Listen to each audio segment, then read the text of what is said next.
एक बार फिर से हम चौथा चैप्टर को लेकर आए हैं आपदा प्रबंधन में। तो देखेंगे आज का महत्वपूर्ण क्वेश्चन। ये चैप्टर बहुत ही छोटा है, इसके बाद ही दूसरा चैप्टर करा देंगे। चलिए देखते हैं आज का पहला क्वेश्चन। बस्ती या मकान में आग लगने की स्थिति में क्या करना चाहिए? तो इस स्थिति में जो है हमें सबसे पहले अग्निशमन शामक यंत्र को बुलाना चाहिए। तो ऑप्शन ए। नेक्स्ट, बाढ़ के समय निम्नलिखित में से किस स्थान पर जाना चाहिए? यानी यदि बाढ़ आ जाएगा तो इस समय जो है हम लोग को कहाँ जाना चाहिए? तो ऊंची भूमि वाले स्थान पर चले जाना चाहिए।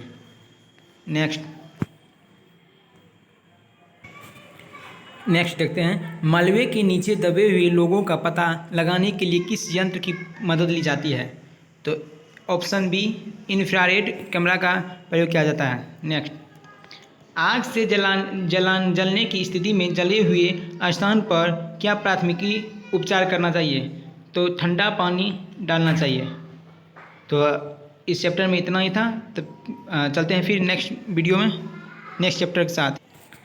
चलिए इसी वीडियो में आपदा काल में वैकल्पिक संचार व्यवस्था को भी कर लेते हैं। ये भी छोटा टॉपिक है। तो देखते हैं इसका क्वेश्चन। संचार का सबसे लोकप्रिय साधन क्या है? यानी संचार में जो है सबसे लोकप्रिय साधन सार्वजनिक टेलीफोन है। नेक्स्ट, वैकल्पिक वैकल्पिक संचार साधन इनमें से कौन नहीं है?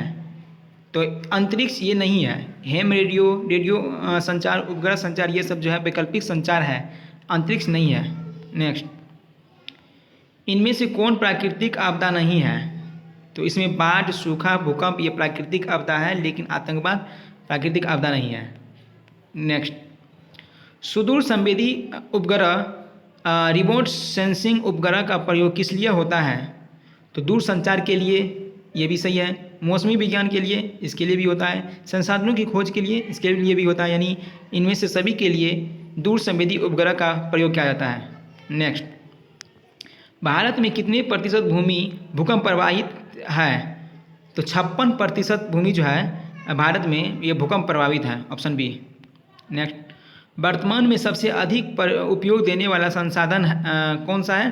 तो मोबाइल जो है अभी सबसे अधिक उपयोग देने वाला संसाधन है, यानी साधन है। सामान्य संचार व्यवस्था के बाधित होने का मुख्य कारण क्या है? तो केबल का टूट जाना, यानी उसका जो है जिससे वो नियंत्रित होता है उसका टूट जाना। Option A. नेक्स्ट, तो चलिए इस चैप्टर में 7 ही क्वेश्चन था। फिर चलते हैं नेक्स्ट चैप्टर के साथ। ये आपदा और अस्तित्व ये लास्ट चैप्टर है। इसका भी क्वेश्चन इसी वीडियो में कर लेते हैं। निम्नलिखित में से कौन प्राकृतिक आपदा है?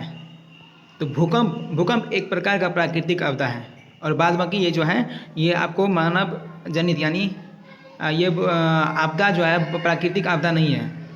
नेक्स्ट, निम्न में से कौन मानव जनित आपदा है?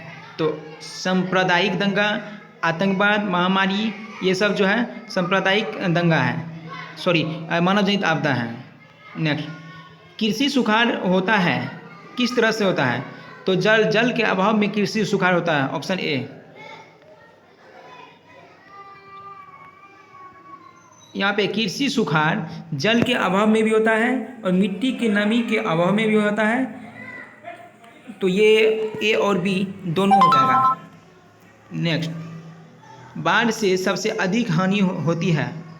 तो फसल, पशु, भवनों सभी को हानि होती है। नेक्स्ट, सुनामी प्रभावित क्षेत्र में मकान का निर्माण कहाँ करना चाहिए? तो सुनामी प्रभावित क्षेत्र में समुद्र तट से दूर ऊंचाई पर मकान का निर्माण करना चाहिए। नेक्स्ट, भूस्खलन वाले क्षेत्र में ढलान पर मकानों का निर्माण क्या है?